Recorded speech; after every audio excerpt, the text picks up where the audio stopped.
എൻ്റെ പൊന്നെ ഭാവി ചന്ദ്രൻ പാതാളം എന്ന് പറഞ്ഞാൽ മതിയല്ലോ. അവിടെ ചെന്നപ്പോൾ ഈ പുള്ളിക്കാരത്തിൻ്റെ ഒരു കോപ്പില്ല, വെള്ളമില്ല, കറണ്ടില്ല, തിന്നാനൊരു വകയില്ല. അച്ഛനാകാനാണ് പോയത് അല്ലേ? വീട്ടിൽ നിന്ന് നിർബന്ധിച്ചാണോ അച്ഛനാകാൻ സെമിനാരിയിലേക്ക് പോയത്? അത് ഇവർക്ക് ഈ വാട്ടുകപ്പയും തോട്ടുപിൻ ഇംഗ്ലീഷാണ്. അതുപോലെയാണ് നമ്മൾ സെമിനാരിയിൽ നിന്ന് പഠിച്ച കഥ പുജകജ എന്നുള്ള ഇംഗ്ലീഷ് അങ്ങ് കാച്ചു. ഈ ആകാശമോഷ്ടിയിൽ നിന്ന് ചാടുന്ന പണിയാണ്, പ്ലെയിനിൽ നിന്ന് ചാടണം. എനിക്കിതെല്ലാം അറിയോ. അവിടെയൊക്കെ അമേരിക്ക 20 പേരാണ് കല്യാണത്തിന് വരുന്നത്. ഇത് 12,000 പേര് ഇടിച്ചു കയറി. ഞാൻ കൂടെ ഒന്നും കഴിക്കാൻ കിട്ടില്ല എന്നുള്ളതാണ് സത്യം. പുള്ളിക്കാരി വന്നപ്പം വണ്ടിക്ക് വണ്ടി, ഹോട്ടലിന് ഹോട്ടൽ, കുക്കുണ്ട്. പുള്ളിക്കാരി നോക്കുമ്പോൾ കുശാൽ ലൈഫ്. പിന്നെ കെട്ടിയില്ല, പിന്നെ ആരെ കെട്ടാനാ? പഠിപ്പിച്ചുകൊണ്ടിരുന്ന കാലത്ത് ഒരു അബദ്ധം പറ്റി. അബദ്ധങ്ങളേ ഉള്ളല്ലോ. ബാൽ താക്കറെ കുറിച്ച് ഒരു വാക്ക് പറയാം. എൻ്റെ ഒരു ദിവസം എന്ന് പറഞ്ഞ ഒരു സിനിമ. കാരണം എന്തെങ്കിലും കൊല്ലാപ്പോ പുലിവാലോ ഉണ്ടാക്കാൻ നമുക്ക് ഉറക്കം വരിക.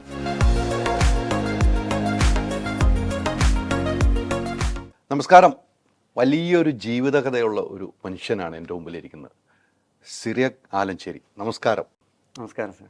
കേട്ടതുമല്ല കണ്ടതുമല്ല താങ്കളുടെ ജീവിതം എന്ന് മനസ്സിലാക്കിയ ഒരു വ്യക്തിയാണ് ഞാൻ. താങ്കളൊരു ആസാന മനുഷ്യനാട്ടോ. Thank you. അച്ഛനാകാൻ പോയി, സൈന്യത്തിൽ ചേർന്നു അമേരിക്കയിൽ.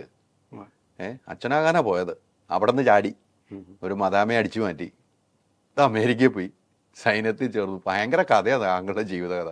സിനിമാ പ്രേമി, എല്ലാം കൊണ്ട് സകലകലാ വല്ലഭൻ അല്ലേ? ഗായകൻ, അഭിനയിക്കും, പ്രൊഡ്യൂസറായിരുന്നു, നല്ല തബലിസ്റ്റാണ്. ഏത് മേഖല? നല്ല ഹോട്ടൽ, നല്ല കുക്ക്. ഏത് മേഖല കൈവയ്ക്കാത്ത? ഏതെങ്കിലും ഒരു മേഖല കൈവയ്ക്കാത്തതുണ്ടോ? ക്യാമറയ്ക്ക് കൈവച്ചിട്ടുണ്ടോ? ക്യാമറ വർക്ക് ചെയ്തിട്ടുണ്ടോ? ക്യാമറ വർക്ക് ചെയ്തിട്ടുണ്ട്. അല്ലെങ്കിൽ അത് ഇവിടെ വർക്ക് ചെയ്യിപ്പിക്കാൻ വേണ്ടിയായിരുന്നു. എനിക്ക് ഭയങ്കര ഇഷ്ടമാണ് താങ്കളെ. താങ്കളുടെ ജീവിതം ഞാൻ ഇങ്ങനെ പഠിച്ചുകൊണ്ടിരിക്കുകയായിരുന്നു. നമ്മൾ കുറേ ദിവസമായിട്ട് വിളിച്ചെങ്കിൽ നമ്മൾ ഇതിലേക്കൊന്നും പോയില്ല. കഥ കേൾക്കാൻ, ഞാൻ സന്തോഷ് കുളങ്ങര സാറിൻ്റെ കഥയാണ് കേട്ടത്, താങ്കളെക്കുറിച്ച് പറഞ്ഞ കഥ. ഞാൻ ഇരുന്നങ്ങ് കേട്ട് കുറേ എപ്പിസോഡ്. ശരി, അതിലെല്ലാം ഉണ്ട്. ഇനി ആ പ്രഷർ മൊത്തം കേട്ടിട്ടുണ്ടാവുന്ന എനിക്ക്. പക്ഷെ പിന്നെ നമ്മളുമായിട്ടിരിക്കും വെറൈറ്റി വേറെ ഉണ്ടാവണമല്ലോ, വേണ്ടേ? അങ്ങനെ ഒരു വെറൈറ്റിക്കാണ് ഞാൻ ഇരിക്കുന്നത്. ഒന്ന് ചെറിയ ജീവിതയാത്രയിലേക്ക് ഒന്ന് പോയോ? എനിക്ക് തന്നെ പേടി എന്നാന്ന് വെച്ച് കഴിഞ്ഞാൽ എരിവും പുളിയെ കയറ്റി കഴിഞ്ഞാൽ സെൻസിറ്റീവാണ്. അപ്പോൾ നമുക്ക് ചില കാര്യങ്ങളൊക്കെ ഞാൻ ചിലപ്പം I use my military as an excuse. കാരണം മിലിറ്ററി കാര്യം പറയാൻ പറ്റില്ലെന്ന് പറഞ്ഞ് സന്തോഷ് കുളങ്ങരയും ലാൽ ജോസും കൂടെ എന്നെ ഇങ്ങനെ കഴിച്ച് നോക്കിയപ്പോൾ ഞാൻ മിണ്ടാതെയൊക്കെ പോന്നു. പക്ഷെ ജീവിതം എന്ന് പറയുന്നതേ ഞാൻ ആസ്വദിച്ച് ജീവിക്കുകയാണ്. അതിപ്പം അച്ഛനാനും കല്യാണം കഴിക്കാനും തയ്യാറായിട്ടാണ് നമ്മൾ സെമിനാറിലിട്ട് പോയത്. അതായത് ഞാൻ സമയത്ത് കോളി എന്ന് പറയും, എൻ്റെ പോളിസി അതാ. അപ്പോൾ പറയുമോ നീ അപ്പോൾ കാണുമ്പോൾ അപ്പാന്ന് വിളിക്കുന്ന ടീംസാണോ? അല്ല, ഞാൻ പറയുന്നത് നമ്മൾ നോക്കുമ്പം ആ ചെയറിനേക്കാളും നല്ലത് ഈ ചെയറാകുമ്പം ഈ ചെയർ ഇരുന്നതിനെ കുഴപ്പം. ആൻഡ് നമുക്ക് ജീവിതത്തിൽ എല്ലാവരും ഓടുന്നത് 4 scores and 10, അതായത് ഒരു 80, 10, 90 വയസ്സാണ് ഒരു ശരാശരി ആയുസ് ബൈബിളിൽ പറയുന്നത്. അപ്പോൾ ഈ 90ഉം ഇപ്പോഴത്തെ ഈ മലിനത എല്ലാം വന്നിട്ട് നമുക്കൊരു 70 വരെ ജീവിക്കുമ്പം നമുക്കൊന്ന് തിമിർത്ത് തകർത്താടണ്ടേ? വേണം. അപ്പോൾ പല തൊപ്പി ധരിക്കണ്ടേ? വേണം. ഇങ്ങനെയൊക്കെ ഇരുന്നാൽ മതിയോ പോരാ എന്ന് ഞാൻ എന്നോട് നേരം വിളിക്കുമ്പോഴേ ചോദിക്കും. അപ്പോൾ ഞാൻ അങ്ങനെ കൊക്കോയും പറിച്ച് അതിരമ്പുഴ കൂടെ നടന്ന കാലത്ത് എൻ്റെ ഇജാത്തിൻ്റെ ഒരു കൊക്കത്തോടുണ്ടായിരുന്നു. അപ്പോൾ ഈ അണ്ണാമാർ വന്ന് കൊക്കോ എടുക്കുക. അപ്പം ഞാൻ കേട്ടിട്ടുണ്ട് പൂച്ചയ്ക്കൊരു മണി കെട്ടാം. ഞാൻ അണ്ണാനെ എലിപ്പെട്ടിക്കകത്ത് പിടിച്ചിട്ട് ഇവന് ചേച്ചിയുടെ പാദസരത്തിൽ നിന്നൊരു ചിലങ്കയുടെ മണിയും കെട്ടിവിട്ടു. ഇവൻ ഈ കൊക്കോത്തോട്ടത്തിൽ കൂടെ അടി കൊക്കോ എല്ലാം അണ്ണാൻ ഭക്ഷിക്കാതെ തിരിച്ച് കിട്ടി തുടങ്ങി. അപ്പം ഞാൻ ഈ പ്രാക്ടിക്കൽ പരിപാടികൾ ചെയ്യും. അപ്പോൾ എലിപ്പെട്ടി വെച്ചിട്ടൊന്നും അണ്ണാനെ കിട്ടുന്നില്ല. കിട്ടിയ അണ്ണാനും മണി കെട്ടി ആ കൊക്കോത്തോട്ടം മുഴുവൻ അവനെ കൊണ്ട് ഫ്രീ ആയിട്ട് 24 മണിക്കൂർ മണി അടിപ്പിച്ച് വിളവെടുത്തവനാണ് ഈ ആലഞ്ചേരി. അപ്പോൾ ഇങ്ങനെ നമ്മൾ ആൾക്കാർക്ക് പണി കൊടുത്ത് പണിയെടുപ്പിച്ച് വിളവെടുക്കുന്നവനാണ്. അതാണ് എൻ്റെ തനി സ്വഭാവം. പക്ഷേ നമ്മൾ ഇച്ചിരി മെഴുക്കുപുരട്ടിയൊക്കെ പുരട്ടി ഇച്ചിരി ചിന്തേരിട്ട് സ്മൂത്താക്കി ആൾക്കാരെ പിണക്കാതെ വണ്ടി ഓടിക്കുക എന്നുള്ളതാണ്. ഗട്ടറിലൊന്നും ചാടിക്കാതെ തെന്നിച്ച് മാറി വെട്ടി മാറി. അപ്പോൾ ഞാൻ ഈ തത്സമയ ഗോളി എന്ന് പറഞ്ഞു, നമ്മൾ 7സാണ് കളിക്കുന്നെങ്കിൽ 7 പേരും ഫോർവേഡും ബാക്കും കളിക്കും. ഗോൾ അടിക്കാൻ പറ്റും, ചാടി കയറി ഗോൾ നിൽക്കുക. നമ്മൾ കുടുംബവും രക്ഷിക്കും, നമ്മുടെ ബേസും സേഫാണ്, എന്നാൽ വണ്ടി മുമ്പോട്ട് പോവുകയും ചെയ്യും. അത് ജീവിതത്തിൽ പ്രായോഗികമാക്കിയ ആളാണ് ഞാൻ. ഒത്തിരി ഗുരുത്വം, ദൈവാനുഗ്രഹം, ലക്ക് ഫാക്ടർ, ഗ്രിറ്റ് ഫാക്ടർ. അതായത് എന്തിനേയും നോ എന്ന് പറഞ്ഞാൽ അതെങ്ങനെയാണ് ശരിയാകുന്നത് ഞാൻ ചോദിക്കും. അങ്ങനെ നോ അല്ലാതെ വേറൊരു ആൻസർ ഉണ്ടല്ലോ. അപ്പോൾ പണ്ടൊക്കെ ഹിന്ദി അറിയാൻ മേലാഞ്ഞിട്ട് ഹിന്ദിയുടെ നന്മറിഞ്ഞവരെയും എഴുതി പരീക്ഷ ജയിച്ചവനാണ് ഞാൻ. കാരണം ഹിന്ദി അറിയാൻ മേല. വടക്കേന്ത്യയിൽ പോയി ബൈബിൾ പ്രസംഗിക്കാൻ വേണ്ടി എന്നെ ഇവിടുന്ന് വിട്ടത്. അപ്പോൾ ഈ കർത്താവിൻ്റെ മുന്തിരിത്തോട്ടത്തിൽ വേല ചെയ്യണമെങ്കിൽ ഭാഷ അറിയണം. എനിക്ക് ഇന്ത്യയിൽ ഗ്രേസ് മാർക്ക് കിട്ടി SLC പാസ്സായ ആളാണ് ഞാൻ. എങ്ങനെ അവിടെ പോയി സുവിശേഷം പ്രസംഗിക്കും? ആ അറിയാൻ മേലാത്ത ഭാഷയിൽ ഡിബേറ്റ് ചെയ്ത് നാഗ്പൂർ ഡിബേറ്റിൽ ഫസ്റ്റ് അടിച്ചവനാണ് ഞാൻ. 100 മീറ്റർ ഓട്ടത്തിൽ ഞാൻ നോക്കിയിട്ട് എന്നെ സ്കൂളിൽ 100 മീറ്റർ എടുക്കുകയില്ലായിരുന്നു. നാഗ്പൂർ യൂണിവേഴ്സിറ്റിക്ക് വേണ്ടി ഓടി ഫസ്റ്റ് അടിച്ചവനാണ് ഞാൻ. അപ്പോൾ അങ്ങനെ പലരും നോ അല്ലെങ്കിൽ ഇവനെ കൊണ്ട് നടക്കുകയില്ലെന്ന് പറയുമ്പം അത് സാധിച്ചെടുത്തവനാണ്. അപ്പോൾ എനിക്ക് ഇന്നത്തെ ഇവിടുത്തെ പിള്ളേരൊക്കെ ഇപ്പോൾ കഴിഞ്ഞ ദിവസം ഞാനൊരു ഓഡീഷൻ ഇരിക്കുകയായിരുന്നു. അപ്പോൾ എൻ്റെ പണി ഓഡീഷന് പോക്കാണല്ലോ സിനിമയ്ക്ക്. അതെ. അപ്പോൾ നമ്മൾ ഇരന്ന് ചോദിക്കും, മാന്യമായിട്ട് ചോദിക്കും, ആധികാരികമായിട്ട് ചോദിക്കും. അപ്പോൾ ചിലയിടത്ത് നമ്മൾ ഇച്ചിരി കൂഞ്ഞണം. മലയാളിയല്ലേ, അപ്പോൾ നമുക്ക് ഈഗോ ഇല്ല. എനിക്ക് ഈഗോ ഇല്ല, പക്ഷേ ഇപ്പോൾ സാറിന് ഈഗോ ആയിട്ടെങ്കിൽ ആ ഈഗോ ബ്രേക്ക് ചെയ്യാൻ നമ്മൾ തയ്യാറായിരിക്കും. To break you down and build ചെയ്യുക. അപ്പോൾ അതാണ് എൻ്റെ പോളിസി. അപ്പോൾ ഈ പിള്ളേർ ഓഡീഷൻ അകത്ത് ലൈൻസ് കേട്ടിട്ട് സ്റ്റാൻഡ് വിട്ട് പോവുക. പാലക്കാട് നിന്ന് കണ്ണൂരിൽ നിന്നൊക്കെ വണ്ടി കയറി വന്നവൻ ഡബിൾ കൊടുത്ത് തിരിച്ചു പോരുക, ഡബിൾ ബെല്ല് കൊടുത്ത് വീട്ടിൽ പോവുക. ഞാൻ പറഞ്ഞു പിന്നെ നീ വന്നതിനെ കാണിക്കാനാ? അപ്പോൾ ആ ഒരു പ്രവണത, quitting mentality we should give up. നാട് വിട്ട് പോകുന്നൊരു പ്രവണതയുണ്ടല്ലോ, കിളികളെല്ലാം പോവല്ലേ, ചേക്കേറുക.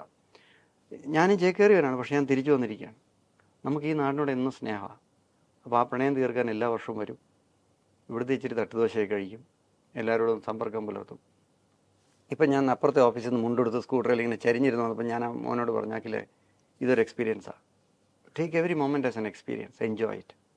അതാണ് ഞാൻ കൂടുതൽ പറഞ്ഞു, സോറി. അല്ല കുഴപ്പമില്ല, ഇത് കേൾക്കാനല്ല നമുക്കിഷ്ടം.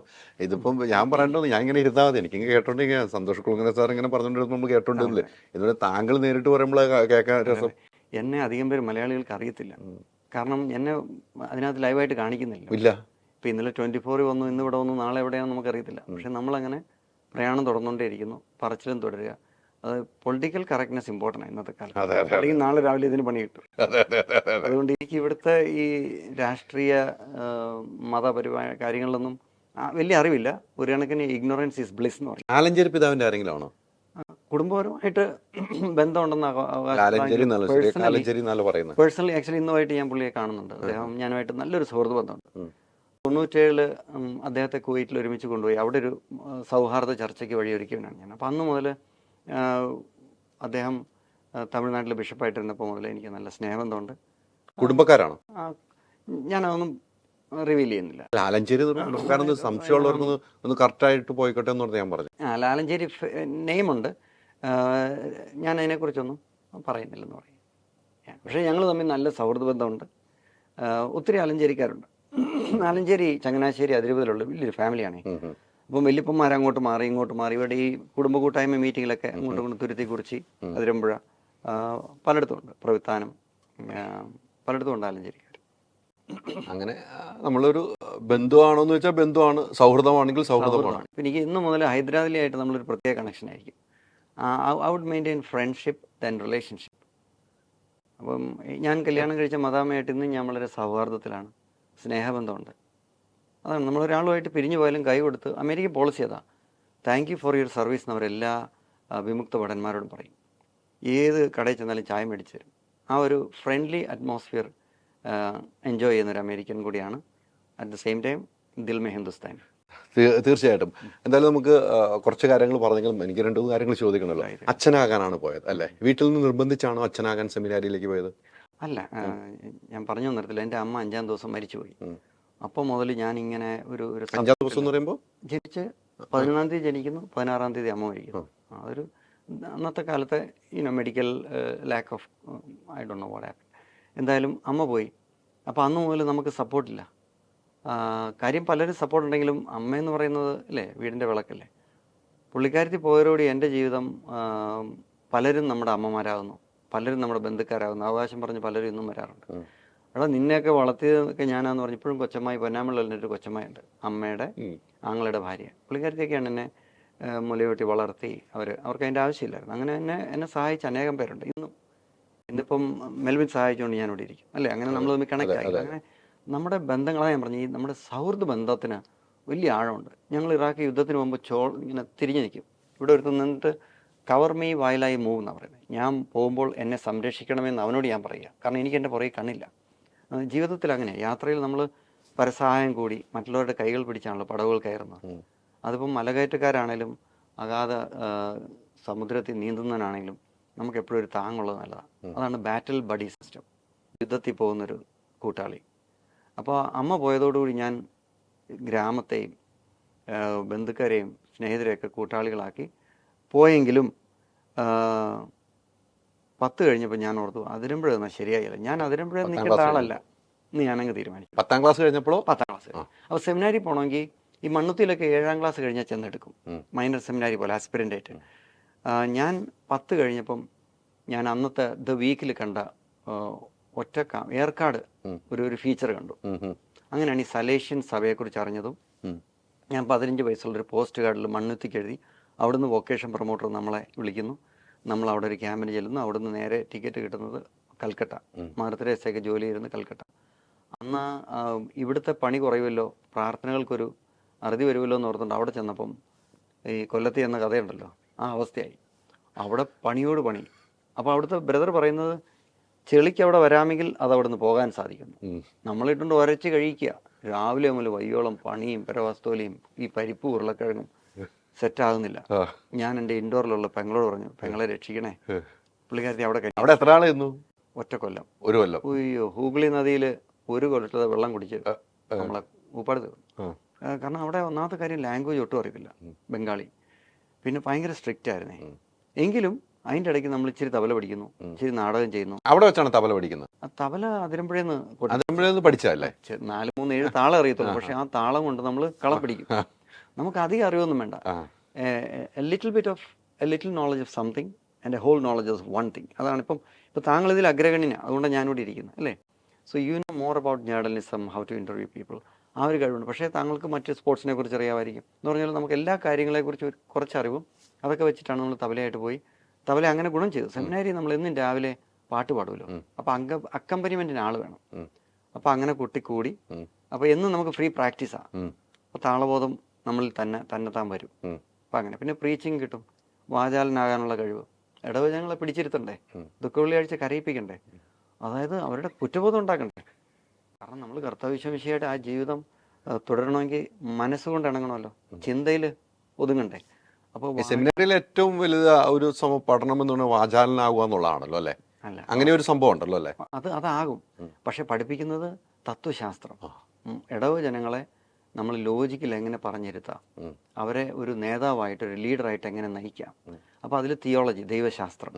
അതിൻ്റെ ഇടയ്ക്ക് അനുഭവത്തിനായിട്ട് നമ്മൾ റീജൻസി സ്ഥലങ്ങളിലേക്കൊക്കെ വിടും. ഏറ്റവും നല്ല സെമിനാരിയാണ്.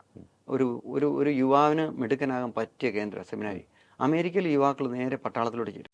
ഒരു അലസനായ ഒരു അമേരിക്കൻ പൗരനെ പട്ടാളത്തിൽ നിർബന്ധിതമല്ല, വോളണ്ടിയർ സർവീസ് ചെയ്ത് കഴിയുമ്പം ഒരു ബൂട്ട് ക്യാമ്പിലൂടെ കടന്നു പോകുമ്പം അവൻ ആ ടണലിലൂടെ കയറി ഇറങ്ങി വരുമ്പം അവനൊരു പുതിയ മനുഷ്യനാകുക. They break you down and build you up to a new citizen of America. പിന്നെ അവന് കറുമ്പനെന്നോ ബ്രൗൺ ഗായ് എന്നോ മെക്സിക്കനെന്നോ ഇല്ല, അവൻ രാജ്യത്തിനെ സ്നേഹിച്ച്. അപ്പം അതൊരു നല്ലൊരു ഉടച്ചുവാർക്കലാണ്. അത് തന്നെയാണ് ഞാനും സെമിനാരിലൂടെ കടന്നുപോയത്. അതൊരു ഒളിച്ചോട്ടമാണെന്ന് ചോദിച്ചാൽ അല്ല. പക്ഷേ എനിക്ക് വഴിവെട്ടി തന്ന തമ്പുരാൻ എന്നെ ഇത്രത്തോളം നടത്തി. അതിന് ഞാനെന്നും നന്ദിയുള്ളവന്. അവിടുന്ന് പെങ്ങളെ വിളിച്ചു പറഞ്ഞു. പെങ്ങളോട് ഞാൻ പറഞ്ഞു ഇവിടെ പറ്റുന്നില്ല, അവിടെ 4 വ്രതം. ഈ ഒരു സഭയെന്ന് പറയുമ്പം 4 വ്രതങ്ങളുണ്ട്. അനുസരണം ബലിയേക്കാൾ ശ്രേഷ്ഠം. പക്ഷേ ഞാൻ ഇടയ്ക്ക് ഇച്ചിരി കുസൃതിയൊക്കെ ഉള്ള കാരണം എപ്പോഴും ഒന്നും അനുസരിക്കാൻ ഇച്ചിരി വിഷമാണ്. അപ്പോൾ ഞാൻ പറഞ്ഞു, പെങ്ങളെ അവിടെ ഒരു രൂപതയെ നമ്മളിന്ന് അഡ്ജസ്റ്റ് ചെയ്തൊന്ന് അഡ്മിഷൻ മേടിച്ച് തരാമെന്ന് ചോദിച്ചു. അങ്ങനെ പുള്ളിക്കാരത്തി അവിടെ നമുക്കൊരു അഡ്മിഷൻ മേടിച്ച് തരുന്നു. കാണാനും പെരുമാറ്റത്തിലൊക്കെ നമ്മൾ വലിയ വൃത്തികേടില്ല. അപ്പോൾ ഇവർ നോക്കിയപ്പോൾ അവനെ എടുത്തേക്കാന്ന് അവരങ്ങ് റിക്രൂട്ടറുണ്ട്, ഇതിനൊക്കെ വൊക്കേഷൻ പ്രൊമോട്ടറും റിക്രൂട്ടറൊക്കെ ഉണ്ട്. അങ്ങനെ ഈ ഓഡീഷന് പോകുന്ന പോലെ നമ്മൾ അവിടെ പോയി ഒരു പ്രകടനം നടത്തുന്നു. അവർ നോക്കുമ്പോൾ ഇവൻ എടുക്കനാ, ഇവൻ കർത്താവിന് വേണ്ടി വേല ചെയ്യും. അവരങ്ങ് തീരുമാനിച്ചു, നമ്മളെ എടുക്കുന്നു. പിന്നെ ദേവിളി എന്ന് പറഞ്ഞൊരു there is A call from above. ഇപ്പം നേഴ്സുമാർ അവർ അല്ലേ, മാലാഹമാരല്ലേ, എല്ലാവർക്കും പോയി നേഴ്സാകാം. പക്ഷെ ഒരു രോഗിയെ ആത്മാർത്ഥമായിട്ട് ശുശ്രൂഷിക്കണമെങ്കിൽ മനസ്സ് വേണം. എന്ന് പറഞ്ഞ പോലെ ഇപ്പോൾ നമ്മൾ സിസ്റ്റർ റാണിമരി അല്ലെങ്കിൽ വടക്കേ ഇന്ത്യ ബോണ്ടഡ് ലേബറിൽ നിന്ന് രക്ഷിക്കാൻ വേണ്ടി അനേകായിരങ്ങൾ ജോലി ചെയ്യുന്ന ഒത്തിരി കേന്ദ്രങ്ങളുണ്ട്. അപ്പം എല്ലാ വിദ്യാഭ്യാസ കേന്ദ്രങ്ങളിലും ആശുപത്രികളിലാകട്ടെ. അപ്പം അതിനകത്തൊരു മനസ്സ് വേണമെന്ന് ഞാൻ പറയും. അതവിടെ എടുത്തു. അങ്ങനെ യാത്രയാണ്. നമ്മൾ ഒരിടത്തല്ല ട്രെയിനിങ്. അവിടുന്ന് ഭോപ്പാലിൽ പോകുന്നു, ഭോപ്പാലിൽ നിന്ന് +2 പാസ്സാകുന്നു, ജബൽപൂർ പോകുന്നു, ജബൽപൂരിൽ നിന്ന് നാഗ്പൂർ വരുന്നു, അതിൻ്റെ ഇടയ്ക്ക് ജാബുവ, ബുരാൻപൂർ, ഇങ്ങനെ പല കേന്ദ്രങ്ങളും നമ്മളിങ്ങനെ വിട്ട് ഈ നമ്മൾ ഒരിടത്ത് തന്നെ നിൽക്കുമ്പോൾ നമ്മൾ അല്ലെ ഒരു ഇച്ചിരി ബുദ്ധിമുട്ടായില്ലേ. അപ്പം നമ്മളിങ്ങനെ സ്ഥലം മാറ്റിക്കൊണ്ടിരിക്കും. അതാണ് ഈ സ്ഥലം മാറ്റം. നമ്മൾ ഒരിടത്തും വേരുറപ്പിക്കരുത്. വേരുറപ്പിച്ചു കഴിഞ്ഞാൽ നമുക്ക് പല പല ദുർചിന്തകൾ വരും. നമുക്ക് അവിടെ കളം പിടിക്കാൻ തോന്നും. അപ്പോൾ വേരുറപ്പിക്കാതെ നമ്മൾ പറിച്ച് നട്ട് ലാസ്റ്റ് നമ്മൾ ഒരിടത്ത് ബ്ലൂം വെറിയർ പ്ലാന്റ്, അവിടെയാണ് നമ്മൾ ഒരു വൈദ്യവൃത്തിയിലേക്ക് പ്രവേശിക്കുന്നത്. ഇത് സെമിനാരി ചർച്ചയായി. ഇപ്പം നമുക്ക് ജീവിതയാത്ര വേണമല്ലോ. ഇതൊരു വലിയൊരു നമ്മൾ ഒരു മനുഷ്യൻ്റെ 9 വർഷം സെമിനാരി ജീവിക്കാന്ന് പറഞ്ഞാൽ ഡോക്ടറാകാൻ 5 വർഷം മതി. American president കത്തോലിക്കനാ. ബൈഡൻ പോലും തലകുനിക്കുന്ന ഒരു പുരോഹിതന്റെ മുമ്പിലാണ്. അപ്പോൾ ആ പുരോഹിതൻ ഒരു വലിയൊരു ഓർഡർ ഓഫ് മെൽക്കി സെദക് എന്നാണ് പറയുന്നത്. അത്രയും വലിയൊരു മഹാനായ ഒരു വ്യക്തിത്വത്തിലേക്കാണ് ഒരു പുരോഹിതൻ. എവിടത്താണ് ചാടിയത്? ഞാൻ ബുരാൻപൂർ എന്നുള്ളൊരു ഗ്രാമത്തിൽ പഠിപ്പിച്ചുകൊണ്ടിരുന്ന കാലത്ത് ഒരു അബദ്ധം പറ്റി. അബദ്ധങ്ങളേ ഉള്ളല്ലോ. ബാൽ താക്കറെ കുറിച്ച് ഒരു വാക്ക് പറഞ്ഞു. അതിനെ ബാൽ താക്കറെ ഇന്ത്യയുടെ ഹിറ്റ്ലർ ആണെന്ന് ഏതോ ഒരു വീക്ക് മാഗസിനിൽ എന്തോ വന്നു. ഞാനത് ചുമ്മാ അവിടെ ഒന്ന് പഠിപ്പിക്കുകയാണല്ലോ അല്ലേ? അവിടെ പഠിപ്പിക്കും. അപ്പോൾ നമ്മൾ പഠിക്കുന്നു, അത് കഴിഞ്ഞ് ബ്രേക്ക് എടുക്കുന്നു, റീജൻസി പഠിപ്പിക്കുന്നു. അപ്പോൾ നമ്മൾ ലോകത്തോട് എങ്ങനെ മിങ്കിൾ ചെയ്യാമെന്ന് പഠിക്കാനും പഠിപ്പിക്കാനും വേണ്ടി നമ്മളെ വിടും. എന്നാലും നമ്മളൊരു മനുഷ്യനായിട്ട് നമുക്ക് അവതരിക്കണമല്ലോ, പുരോഹിതനായിട്ട്. അപ്പം പിള്ളേരൊക്കെ നമ്മളൊന്ന് യുവാവാ. അന്ന് തന്നെ പ്രഭുദേവാന്നാണ് വിളിച്ചോണ്ടിരുന്നത്. താടിയും ഇങ്ങനെയൊക്കെ വെച്ച് ഇച്ചിരി ഇതൊക്കെ ഡാൻസ് ഒക്കെ ചെയ്യുമല്ലോ. ഡാൻസ് സത്യം പറഞ്ഞാൽ എനിക്കറിയാവുന്ന ഡാൻസ് ചെയ്യുള്ളൂ. അവർ വിചാരിച്ചു എൻ്റെ ലുക്കിലാണ്. ഇപ്പം ഇന്നലെ ആരാണ്ട് പറഞ്ഞു നമ്മുടെ ഷൈൻ ടോൺ ചാക്കോയുടെ ബ്രദറിനെ പോലെ ഉണ്ട്. കറക്റ്റാട്ടോ. Thank you. തെറ്റൊന്നുമില്ല. ചില സമയത്ത് ഷൈനുമാണ് താങ്കൾ. ചിലർ പറഞ്ഞു ഫഹദിനെ പോലെ പിടിക്കാന്ന്. അങ്ങനെയും പറയാം. പക്ഷെ ഷൈൻ്റെ ഓക്കെ ആണ് കേട്ടോ. ഇല്ലാന്ന് പറയണ്ട. നിങ്ങൾ ഒരുമിച്ച് സിനിമയിൽ അഭിനയിക്കാൻ പോകും. അവിര റബേക്ക സംവിധാനം ചെയ്യുന്ന തിളപ്പിൽ ഞങ്ങൾ ഒരുമിച്ചായിരിക്കും. അതൊക്കെയാണ് ഭാഗ്യം. ആ ലുക്ക് അതിന് ഷൈൻ ഇല്ലെങ്കിൽ ഇടയ്ക്ക് അഭിനയിക്കാം. ഷൈൻ പല സിനിമയിൽ നമ്മളോടും പോകാമല്ലോ. ഞാൻ പുറംതിരിഞ്ഞ് നിന്ന് അഭിനയിച്ചേക്കാം. അപ്പോൾ എന്തായാലും ഈ നമ്മൾ പറഞ്ഞു വന്ന് ബുരാൻപൂരായിരുന്നു. അവിടെ വെച്ച് ബാൽ താക്കറെ കുറിച്ച് ഒരു അഭിസംബോധന ഞാൻ നടത്തി. ഞാൻ പറഞ്ഞത് നമ്മൾ പഠിച്ചുകൊണ്ടിരിക്കുന്ന ഹിസ്റ്ററി ക്ലാസ് ആണ്. അപ്പം ഹിറ്റ്ലറിൻ്റെ ഒരു കമ്പാരിസൺ നടത്തിയ മാസികയുടെയാണ് ഞാൻ തുലനം ചെയ്തത്. അപ്പോൾ അവിടെ ഉണ്ടായിരുന്ന VHP, ബജരംഗൾ, RS എല്ലാവരും കൂടെ പിറ്റേ ദിവസം ശിവസേനയും കൂട്ടി പള്ളി സ്കൂളങ്ങ് വളയുന്നു. ഞാൻ നോക്കി പിന്നെ ഇവിടെ നിന്ന് പന്തിയല്ല, പൂഴിക്കടകൻ പാഞ്ഞു. കുച്ചിനിക്കാരൻ്റെ ബൈക്ക് കൊടുത്തിട്ടുണ്ട്, ഒരൊറ്റ പിടിയിലായിരുന്നു. ജീവനും കൊണ്ട് ഓടി. നമുക്ക് അവസാനം 18ാമത്തെ തടം ഇല്ലെങ്കിൽ നമ്മൾ അടുത്ത ഓട്ടം. അതുകൊണ്ട് പശുവിനെ തെറ്റിക്കൊണ്ടിരുന്ന 11 പഠിക്കുക. നമ്മൾ ഓടി രക്ഷപ്പെടുക എന്നുള്ളതേ ഉള്ളൂ. പക്ഷേ ഇറാഖിലൊന്നും ഓടി രക്ഷപ്പെടേണ്ടി വന്നിട്ടില്ല.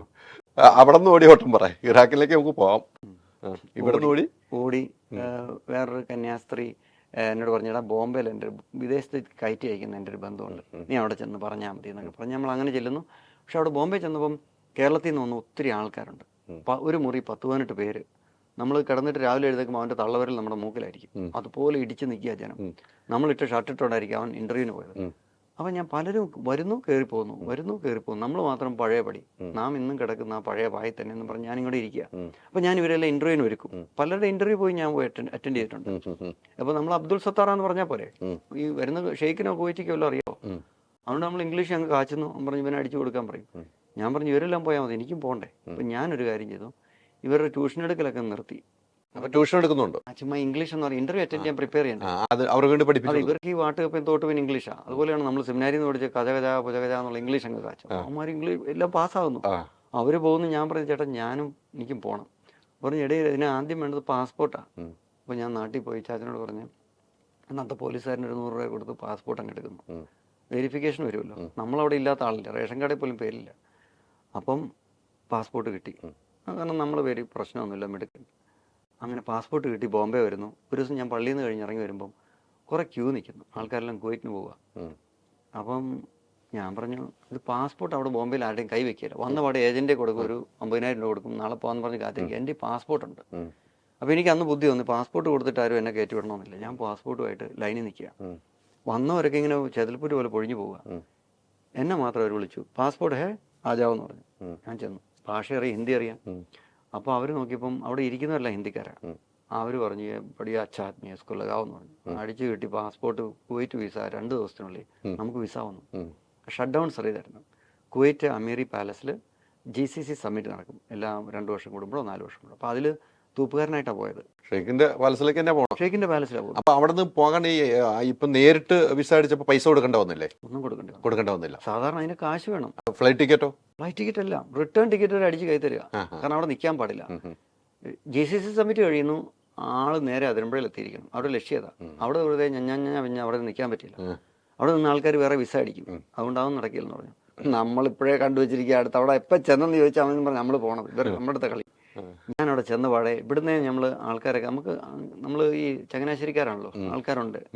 ഞാൻ പറഞ്ഞു ചേട്ടാ ഞാൻ വരുന്നുണ്ട്. നമ്മളെ എന്ന് എൻ്റെ വലിയൊരു ബന്ധുവായിരുന്നു ടോം കാളാശ്ശേരി, ഒരിക്കലും മറക്കാൻ പറ്റില്ല. പുള്ളി എന്നെ അപ്പോൾ എനിക്ക് നൈറ്റാണ് പണി, ഈ മോപ്പിങ് ബഫിങ്, അത് ഫ്ലോർ നമ്മൾ പോളിഷ് ചെയ്യണം. ഷെയ്ഖിൻ്റെ പാലസ് അല്ലേ, വെട്ടിത്തിളങ്ങണം. നമ്മുടെ പിന്നെ കൊമ്മോട് കക്കൂസ് എന്നൊക്കെ പറഞ്ഞാൽ വെള്ളിക്കിണ്ണം സ്വർണ്ണ തളികയിലൊക്കെയാണ് അവരുടെ പരിപാടിക്ക്. നമ്മളിത് കണ്ട് ഞെട്ടുക. കാരണം നമ്മൾ ഒന്നുമില്ലാത്ത ഒരു മിഷണറി പ്രവർത്തനം സ്വപ്നം കണ്ട് പോയ ആൾ കൊട്ടാരത്തിരിക്കാതെ തമ്പുരാൻ്റെ നമുക്ക് പറയത്തില്ലേ ഭവാൻ എന്നുള്ളൊരു പറയത്തില്ലേ ഒരു ചൊല്ലുണ്ട്, എൻ്റെ മനസ്സിൽ വരുന്നില്ല. ഇത് സംഭവം ഞാൻ ഉദ്ദേശിച്ചത് അതാണ് എന്നിൽ നടന്നുകൊണ്ടിരിക്കുന്നത്. താഴ്മയിൽ നിന്ന് ഉയർച്ചയിലേക്ക് നമ്മൾ എടുത്തു വയ്ക്കുകയാണ്. അപ്പോൾ അതിൻ്റെ ഇടയ്ക്ക് ഷെയ്ഖുമാർ വരുന്നു, നമ്മൾ അസ്സലാമു അലൈക്കും ആ പിച്ചിലും ആ ആക്സനിലും ഒക്കെ അടിക്കുന്നു. അപ്പോൾ എല്ലാവരും നമ്മൾ ഇമ്പ്രസ്ഡ് ആകുന്നു, നമ്മളെക്കുറിച്ചൊരു നല്ല അപ്രീസിയേഷൻ സർട്ടിഫിക്കറ്റ് കിട്ടുന്നു. അപ്പോൾ അതിൻ്റെ ഇടയ്ക്ക് ഞാൻ രാത്രി ജോലി ചെയ്യും, പകൽ മുഴുവൻ പോയി ഇൻ്റർവ്യൂ ചെയ്യും. അങ്ങനെ സഫീർ ഇൻ്റർനാഷണൽ ഹോട്ടലിൽ ജോലി കിട്ടുന്നു. അപ്പോൾ അവിടെ നിന്ന് പകൽ പോകാം, പുറത്ത് പോകാം, ഇൻ്റർവ്യൂവിന് പോകാം. അപ്പോൾ നമുക്ക് ആ വണ്ടിയായിട്ട് ആളുണ്ട്, ആലഞ്ചേരി കുടുംബമല്ലേ, വലിയ ടീംസാണ്, അപ്പം പാർട്ടീസൊക്കെയാണ്. പക്ഷേ നമ്മുടെ ഈ ഹ്യൂമിലിറ്റി പമ്മി നിൽക്കുന്ന കാരണം അപ്പോൾ ആ ഇൻ്റർവ്യൂവിന് ചെല്ലുന്നു, സഫീറിൽ ചെല്ലുന്നപ്പം എൻ്റെ ഭാഗ്യത്തിന് ഇതുപോലൊരു എക്സമിനേറിയനാണ് അവിടുത്തെ പേഴ്സണൽ മാനേജർ. പുള്ളിയോട് നമ്മുടെ ഈ ഈശോക്കാരിയൊക്കെ പറഞ്ഞു, ചേട്ടാ ഞാനൊരു ഭക്തനാണ്, താങ്കളൊരു ഭക്തനാണ്, എന്നെ എടുത്തിൽ നിങ്ങൾക്ക് വലിയ നഷ്ടമാണ് ഉണ്ടാകാൻ പോകുന്നത്. പുള്ളി പറഞ്ഞു ശരിയാണല്ലോ, മനസ്സാറ്റിക്കിട്ടൊരു കുത്തും. പുള്ളി വിചാരിച്ചു ഇവനെ രക്ഷപ്പെടുത്തിയേക്കാന്ന് പറഞ്ഞു. പുള്ളിയാണ് ഇങ്ങനെ ഒരു ബംഗാളിയെ പറഞ്ഞ് വീട്ടിൽ വെച്ചിട്ട് എന്നെ അകത്ത് കയറ്റി. അപ്പോൾ അതിൻ്റെ അടിച്ചു തരണമെങ്കിൽ വീട്ടിൽ എക്സിറ്റ് അടിച്ച് പോകണം. ഞാൻ ഷെയ്ഖിൻ്റെ പാലസിൽ പെട്ടെന്ന് അറബിയൊക്കെ പഠിച്ചോ അവിടെ? അപ്പോൾ ഒന്നും പഠിച്ചില്ലല്ലോ. അല്ല കീ ഫാലിക്കാതെ നമ്മൾ ഏത് രാജ്യത്ത് ഫിലിപ്പീൻസിൽ ചെന്ന് കഴിഞ്ഞാൽ ഏതും പഠിക്കുമല്ലോ, അത്രേ ഉള്ളൂ. ആദ്യത്തെ ഒരു 5 സെൻറ്റൻസ് പഠിച്ചോണം. അപ്പോൾ ഇത് കേൾക്കുന്നതോട് എനിക്ക് പറയാനുള്ളത്, ഏതൊരു രാജ്യം ഇപ്പോൾ തായ്ലൻഡിൽ പോകണം 5 പഠിച്ചുകൊണ്ടിരിക്കുക, എന്നാലേ ഉള്ളൂ നമ്മൾ തിരുമുന്നവർ നന്നായിട്ട് തിരുമുള്ളൂ. അത് ഏത് തിരുമാണേലും ഞാൻ പറഞ്ഞു നമ്മൾ ഭാഷ പഠിച്ചിരിക്കണം. ആൾക്കാർ വിചാരിക്കും ഇപ്പം സൂയിപ്പിലാണ് ജീവിതം എന്ന് പറഞ്ഞ ഒരു സൂയിപ്പിക്കലാണല്ലോ. ഇപ്പം ഞാൻ താങ്കളെ സൂയിപ്പിച്ചില്ലായിരുന്നു ഞാൻ ഇവിടെ ഇരിക്കുമോ? ഇല്ല. എന്നാടാവെന്ന് ചോദിച്ചാൽ നടക്കില്ല. അതുകൊണ്ട് ഹൈദരലി സാർ ഞാൻ വന്നോട്ടെ എന്നല്ലേ ഞാൻ ചോദിച്ചത്. അതാണ്. അപ്പോൾ എല്ലാത്തിനും ഒരു നയം വേണം. എന്നിട്ട് അവിടെ എടുത്തു, ആ ഹോട്ടലിൽ എടുക്കുന്നു. പീറ്റർ എന്ന പേര്, പീറ്റർ മെൻഡോൺസ സംതിങ്. പുള്ളി എനിക്ക് അതിരുമ്പോഴേക്ക് വിസ തപാലിൽ അയച്ചു തരുന്നു. നടക്കുന്ന കാര്യമാണോ? അതുകൊണ്ട് നമ്മൾ അതിരുമ്പോഴേ വീട്ടിൽ ചെന്ന പാടെ നമുക്ക് അടുത്ത വിസ വരുന്നു, അടുത്ത വിസയ്ക്ക് കയറി പോകുന്നു. അവിടെ ചെന്നപ്പോഴാണ് ഒരു സന്തോഷ് കളങ്കർ വളരെ വ്യക്തമായിട്ട് പറയുന്നത്, എനിക്ക് കാഴ്ചകൾ കാണുന്ന ഇഷ്ടമാണ്. അപ്പോൾ എനിക്ക് കിട്ടിയത് കബാനസ സ്വിമ്മിംഗ് പൂളൊക്കെ നമ്മൾ ജന്മത്തിൽ കണ്ടിട്ടില്ല.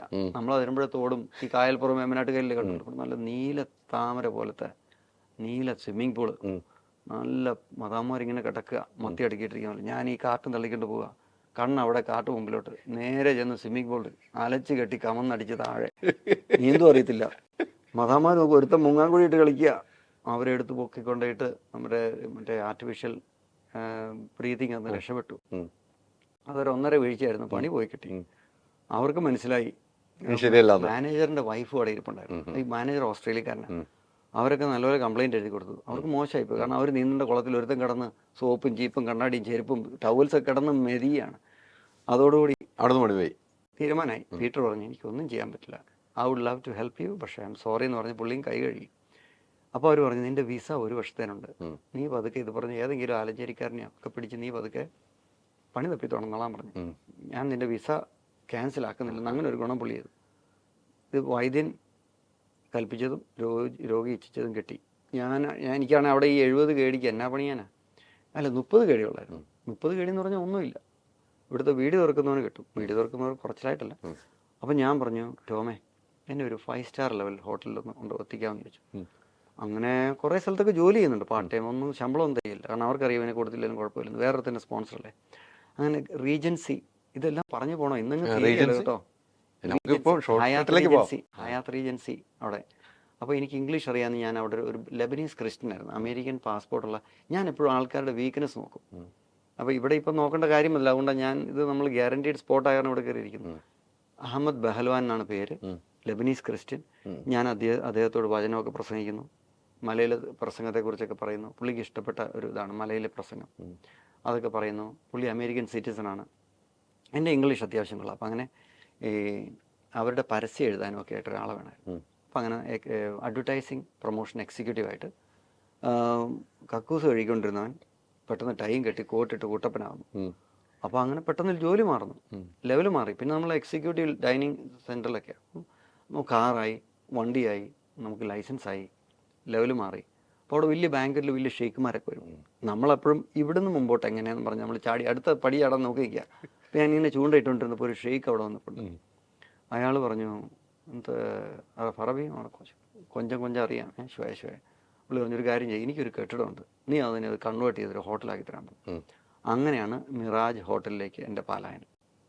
കുവൈറ്റിലുള്ളൊരു വെറുതെ ഒരു കെട്ടിട. ഞാൻ അവിടെ ചെന്ന് പുള്ളിയോട് പറഞ്ഞു, ചേട്ടാ നമുക്ക് സാറേ നമുക്ക് ബ്രേക്ക്ഫാസ്റ്റ് കൊടുക്കണം, നമുക്ക് അത് ചെയ്യണം, ഫ്ലയർ അടിക്കണം, ഫോട്ടോ എടുക്കണം, വീഡിയോ എടുക്കണം. എവിടെ അന്ന് ഇൻ്റർനെറ്റ് ഒന്നും വന്നിട്ടില്ല, 1999 കഥയല്ലേ. അപ്പോൾ അങ്ങനെ പുള്ളിയെ ഞങ്ങൾ പ്രസാദിപ്പിച്ച് പുള്ളിയുടെ ഹോട്ടലിൻ്റെ ചാവി മേടിച്ച് പുള്ളിയുടെ ഫ്രണ്ടിൽ കിടക്കുന്ന റോൾസ് റോയ്സിൻ്റെയും എല്ലാ അധികാരം നമ്മളങ്ങ് ഏറ്റെടുക്കുന്നു. അങ്ങനെ അവിടെ കയറിയിരുന്നപ്പം ഓരോരുത്തരോടും ചോദിക്കും, ഇനി അടുത്ത പടവ്. അപ്പോൾ അവിടെ ഈ IT കമ്പനിയിലൊരു പയ്യൻ, ആ പുള്ളി സജി എന്ന് പറഞ്ഞു, പുള്ളി ഇന്ന് അമേരിക്കയിലുണ്ട്. പുള്ളിയാണ് എങ്ങനെ നമുക്ക് ഈ ചാറ്റ് ചെയ്ത് ആൾക്കാരെ പെൻ ഫ്രണ്ട്സ് ആക്കാം. പണ്ട് എഴുത്ത് പെൻ ഫ്രണ്ട്സ്, അപ്പോൾ ഇൻ്റർനെറ്റ് ഫ്രണ്ട്സ് എങ്ങനെ ഉണ്ടാക്കാം എന്നൊക്കെ പഠിപ്പിക്കുന്നു. പല കാര്യങ്ങൾ പലരും പഠിപ്പിക്കുന്നുണ്ട്. അതിൽ നമുക്ക് മേന്മയേറിയത് ഞാൻ ഈ പറയുന്നത് എന്തെല്ലാം എന്തെല്ലാം എൻ്റെ ഒരു ദിവസം എന്ന് പറഞ്ഞ ഒരു സിനിമയാണ്. കാരണം എന്തെങ്കിലും പൊല്ലാപ്പോ പുലിവാലോ ഉണ്ടാക്കാൻ നമുക്ക് ഉറക്കം വരിക. അത് കൊച്ചിലെയുള്ള കുസൃതിയാണ്, പറഞ്ഞിട്ട് കാര്യമില്ല. അപ്പോൾ അങ്ങനെ ഈ പുള്ളി എന്നെ ചാറ്റ് പഠിപ്പിക്കുന്നു. നമ്മൾ ഒരു 3 മദാമ്മമാരെ എറിഞ്ഞിട്ട് വീഴ്ത്തുന്നു. അതിൽ ഒരാൾക്ക് ഇന്ത്യൻ സ്നേഹം, കറി ഇഷ്ടമാണ്, താജ്മഹൽ ഇഷ്ടമാണ്, ഇന്ത്യൻ യോഗ ഇഷ്ടമാണ്. അപ്പോൾ നമ്മൾ ഇതിനെക്കുറിച്ചൊക്കെ പറഞ്ഞ് പുള്ളിക്കാരത്തിക്ക് കാമസൂത്ര ഇഷ്ടമാണെന്ന് പറഞ്ഞു. എനിക്കാണ് എന്നതാണെന്നും കൂടെ അറിയത്തില്ല കാമസൂത്ര. അപ്പോൾ ഒരു ബുക്കാന്ന് പറയുന്നു. അപ്പോൾ ഞാൻ പറഞ്ഞു, ഓക്കെ ഞാനും അത് പഠിക്കാം, എന്നിട്ട് നമുക്ക് യാത്ര ചെയ്യാം. അപ്പോൾ എൻ്റെ വിചാരം ഇതേതാണ്ട് ബുക്കാണെന്ന്. അപ്പോൾ പുള്ളിക്കാരത്തി പറഞ്ഞു, എന്നാ വേണമെങ്കിലും ഇങ്ങനെ വന്നാൽ മതി എന്ന് പറഞ്ഞു, എല്ലാം ശരിയാക്കി തരാം. പുള്ളി കേട്ട പാടെ കേൾക്കാത്ത പാടെ വണ്ടി കയറി കുവൈറ്റിലേക്ക് വരുന്നു. ഞാൻ ഇങ്ങോട്ട് പോകുന്നു വരിക. അപ്പോൾ എന്ന് പറഞ്ഞാൽ ഒരു 3 മാസത്തെ ചാറ്റിങ്ങാണ് ഞാൻ 3 മിനിറ്റ് കൊണ്ട് പറഞ്ഞു. നമ്മൾ പുള്ളിക്കാരത്തി വരുന്നു. പുള്ളിക്കാരത്തി പറഞ്ഞു, ഏറ്റവും നല്ല മുറി കയറ്റി കിടത്തിക്കോളാന്ന് പറഞ്ഞു. നമ്മുടെ ബിജു ഇഷ്ടം പോലെ പിള്ളേരുണ്ടായിരുന്നു. നമ്മൾ ഇവിടുന്ന് നമ്മൾ ഇതിൻ്റെ ഇടയ്ക്ക് കുറേ അണികളെ നമ്മൾ നിരത്തും. പോയിട്ട് ദേശീയ സെക്രട്ടറി ആയിരുന്നു അവിടുത്തെ. ഇന്നസെൻ്റ് ഒക്കെ വിളിച്ചു വരും, നമ്മളെ വിളിച്ച് പറയുന്ന MC പരിപാടി എല്ലാം ചെയ്യും. ഏത് ഓട്ട മത്സരം എന്ന് പറഞ്ഞാൽ 100 മീറ്റർ ഓട്ടത്തിൽ ഫസ്റ്റാണ്. നമ്മൾ പാൻറ്റിട്ടായിരിക്കും 1-ാം ലൈനിൽ നിൽക്കുന്നത്. പെട്ടെന്ന് തുണി കുറച്ച് ഒറ്റ അണ്ടർ ഓടി ഫസ്റ്റ് അടിച്ച് തിരിച്ചു വരും എന്ന് പറഞ്ഞാൽ നമുക്ക് പാൻറ്റിട്ട് ഓടാൻ പറ്റാതെ ഒത്തിരി കഥകളുണ്ട്, ഒത്തിരി സംഭവങ്ങൾ അവിടുത്തെ. എന്തുവേണ്ടി പുള്ളിക്കാരത്തി വന്നപ്പം വണ്ടിക്ക് വണ്ടി, ഹോട്ടലിന് ഹോട്ടൽ, കുക്കുണ്ട്. പുള്ളിക്കാരത്തി നോക്കുമ്പോൾ കുശാൽ ലൈഫ്.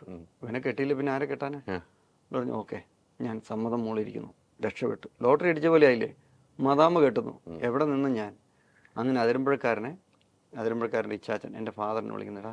അപ്പോൾ അവിടെ കല്യാണമൊക്കെ കഴിഞ്ഞ് ഞാൻ പെട്ടെന്ന് പരിപാടികളൊക്കെ അവിടുത്തേതായ രീതിയിലൊക്കെ കഴിക്കുന്നു. എംബസി കൊണ്ട് രജിസ്റ്റർ ചെയ്യുന്നു.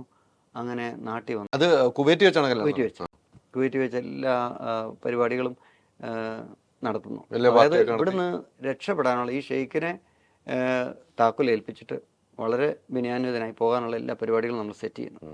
അപ്പോൾ അതിന് മുമ്പ് ഞാൻ പറഞ്ഞു, ചാച്ചാ ഇങ്ങനെ ഒരു സംഭവം നടന്നു. അയ്യോ നടക്കുകയില്ല, നീ അച്ഛനാകുമ്പോഴോട് ഇവിടെ ജനം നിനക്കെതിരാ, അതോ നീ ചെയ്തില്ല, നീ വന്ന് നാട്ടിൽ എല്ലാവരുടെ മുമ്പ് കല്യാണം കഴിക്കണം. ഞാൻ നോക്കിയപ്പം ഒരു ഷോ അല്ലേ നടത്തിക്കളയാൻ, വാർത്തയായിരുന്നു. അയ്യോ കടൽ കടന്ന എന്ന് പറഞ്ഞ മലയാള മനോരമ ഫ്രണ്ട് പേജിലൊക്കെ അന്നാണ് മുഷറഫും വാജ്പേയിയും ആദ്യമായിട്ട് കൈ കൊടുക്കുന്നത്. ഒരു ഓഗസ്റ്റ് 15 - 16 ഇവിടെ വാജ്പേയി. ജനങ്ങൾ കാണുമല്ലേ, അതോ ഈ കല്യാണത്തിന് വിളിക്കാത്തവരൊക്കെ വന്നു. അപ്പം എൻ്റെ പുള്ളിക്കാർ ചോദിക്കുന്നുണ്ടോ ദീസ് പീപ്പിൾ എന്ന് ചോദിച്ചു. ഞാൻ പറഞ്ഞു എനിക്കും അറിയത്തില്ല, പക്ഷേ ഇത് സംഭവിച്ചാച്ചൻ്റെ ആൾക്കാരായിരിക്കും. അവിടെയൊക്കെ അമേരിക്ക 20 പേരാണ് കല്യാണത്തിന് വരുന്നത്. 12,000 പേര് ഇടിച്ചു കയറി. ഞാൻ കൂടെ ഒന്നും കഴിക്കാൻ കിട്ടില്ലെന്നുള്ളതാണ് സത്യം. അതുപോലെ ആളിടിച്ച് കയറി. അറിയാം ഫഹദിൻ്റെ പടത്തിൽ പുള്ളി കഴിക്കാനിരിക്കുന്നുണ്ടല്ലേ, കഴിച്ചിട്ട് പോവുക. നമ്മൾ മധുരം പോലും വെച്ചിട്ടില്ല. പുള്ളിക്കാരത്തേക്ക് മനസ്സിലായി ഇവിടെ നിന്ന് ഈ കൊതുകടിയും കൊള്ളുന്നതിൽ നല്ല ആക്രഹമായിട്ടാണ്. പുള്ളിക്കാരത്തി പറഞ്ഞു ലെറ്റ്സ് ഗോ ബാക്ക്.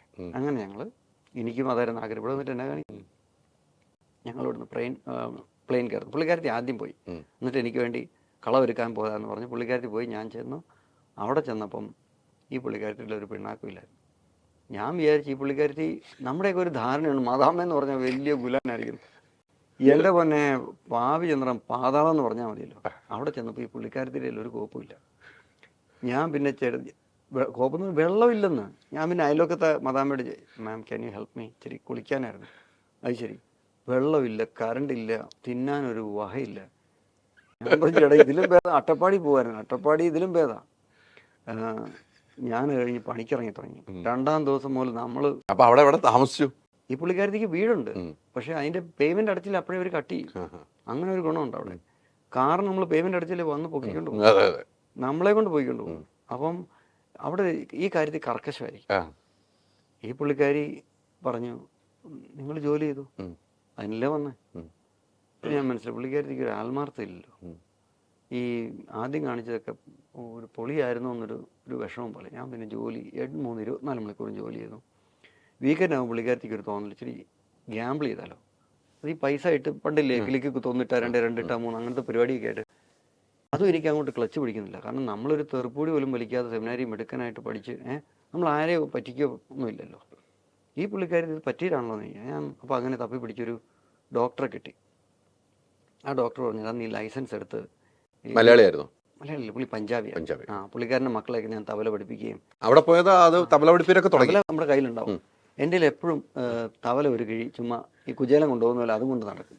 കാരണം എവിടെയെങ്കിലും കൊട്ടായെങ്കിൽ നമുക്ക് അധികമൊന്നും അറിയത്തില്ല. അപ്പോൾ ഇതൊക്കെ വെച്ച് 2 പെരട്ടൊക്കെ പുരട്ടി ലക്കിന് ഈ പുള്ളിക്ക് തവല അവരുടെ ഈ ഗുരുദ്വാരയിൽ ചെന്നാൽ ഫ്രീ ഫുഡ് കിട്ടും. അത് മിക്കവാറും ഇവിടുന്ന് പോകുന്ന മലയാളികളും ഹിന്ദിക്കാരും ഈ ലങ്കർ എന്ന് പറഞ്ഞൊരു പരിപാടിയുണ്ട്. അപ്പോൾ ഞാൻ ഈ പുള്ളി പറഞ്ഞിട്ട് അവിടെ പോയി നമുക്ക് ഇന്ത്യൻ ഫുഡ് വല്ലതും കഴിക്കണ്ട, അവിടെ ഒന്നുമില്ല. അപ്പോൾ ഞാൻ ഈ പുള്ളിക്കാരൻ്റെ കയറി കുറച്ച് പഞ്ചാബികളെ പരിചയപ്പെടുന്നു. അപ്പോൾ അങ്ങനെ ഒരു ഹോട്ടലിൽ ജോലി ചെയ്യുന്നു. ആ ഹോട്ടലിൽ ജോലി ചെയ്തപ്പോഴാണ് ഒരു റിട്ടയർഡ് മേജർ ജനറൽ വന്ന് പെട്ടിയായിട്ട് വരുന്നു. ചേട്ടാ ഞാൻ എടുത്തു തരാം, ഇപ്പോൾ ശരിയാക്കാന്ന് പറഞ്ഞ് പിന്നെ ജീപ്പിലെ കിളി പോലെ എല്ലാം കൊണ്ട് പുള്ളി മുറി കൊണ്ട് വയ്ക്കുന്നു, തൂത്തൊക്കെ കൊടുക്കുന്നു. പുള്ളി നോക്കിയപ്പോൾ കൊള്ളാമല്ലോ. പുള്ളിയോട് ചോദിച്ചു, പുള്ളി കത്തോലിക്കനാ. പുള്ളിയോട് അവിടെ ഞാൻ മലയിലെ പ്രസംഗം അങ്ങ് പ്രസംഗിച്ചു. അപ്പോൾ പുള്ളി പറഞ്ഞു വിശുദ്ധനായിരിക്കുന്നു. പറഞ്ഞു നിനക്ക് ഭാഷ അറിയാമോ? അറിയാം. നീ ഒരു കാര്യം ചെയ്യ്, ഇന്ന കാർഡ് ഇന്നടുത്ത് കൊണ്ടു കൊടുത്ത് അവരോട് പറ നീ സേവനം ചെയ്യാൻ സന്നദ്ധനാണ്. അമേരിക്കയല്ലേ എല്ലാവരെയും ഇരുകൈകളും നേടുന്നൊരു രാജ്യമാണ്. അവർക്ക് പാകിസ്ഥാനി എന്നോ ഇന്ത്യനെന്നോ ഒന്നുമില്ല. അവരെന്നെ സ്വീകരിക്കുന്നു. പക്ഷേ എടുത്തത് ഈ ആകാശമോഷ്ടിയിൽ നിന്ന് ചാടുന്ന പണിയായിരുന്നു. പ്ലെയിനിൽ നിന്ന് ചാടണം. എനിക്കിതെല്ലാം അറിയോ. എങ്ങാണ്ടൊക്കെ ഒപ്പിടാൻ പറഞ്ഞ് ഞാൻ കയറി ഒപ്പിട്ടാൻ കിട്ടും.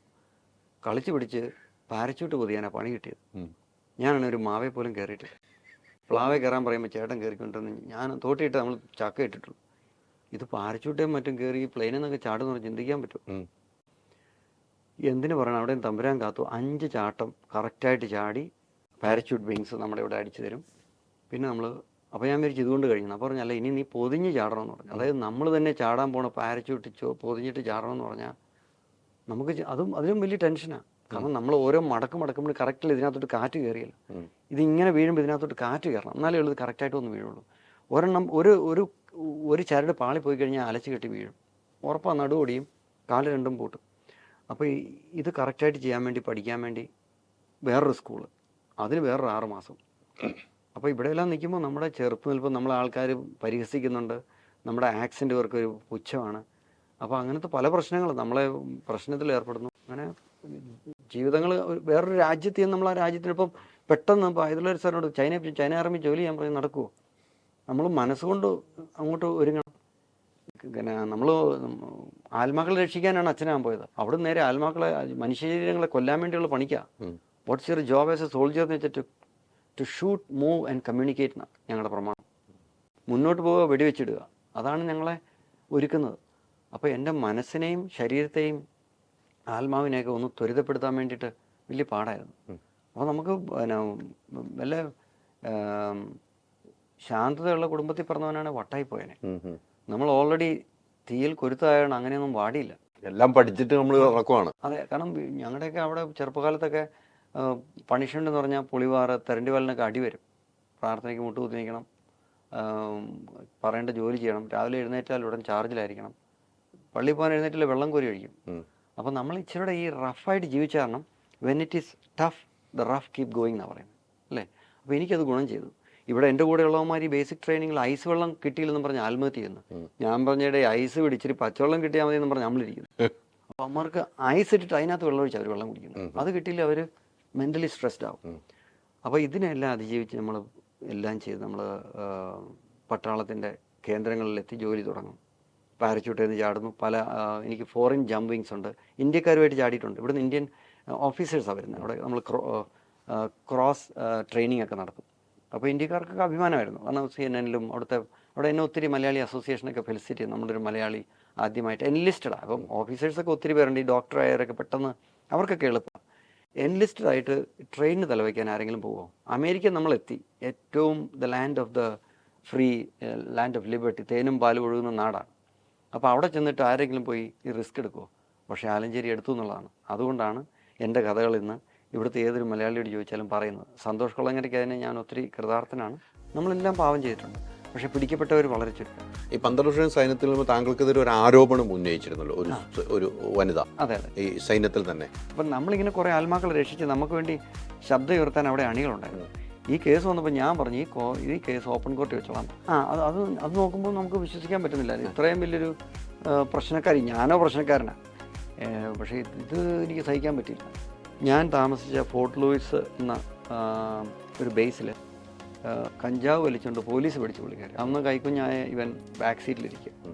അതാണ് ഈ നമ്മളെ മലയാളികളെ പോലെ ഇത്രയും ചേക്കേറാൻ അഗ്രഗണ്യരായ വേറെ മനുഷ്യരില്ല. പൈസ വരും പോവും, ഒരു കരുതി വെച്ചിരുന്ന എല്ലാം പോയി. അതിപ്പോൾ ഞാൻ ഇത്തവണ ബിഗ് ബോസിൽ ഉണ്ടാകേണ്ട ആളായിരുന്നു, അപ്പം അതിനകത്ത് കിട്ടിയില്ല. പക്ഷെ അന്ന് പറഞ്ഞുകൊണ്ട് നമ്മൾ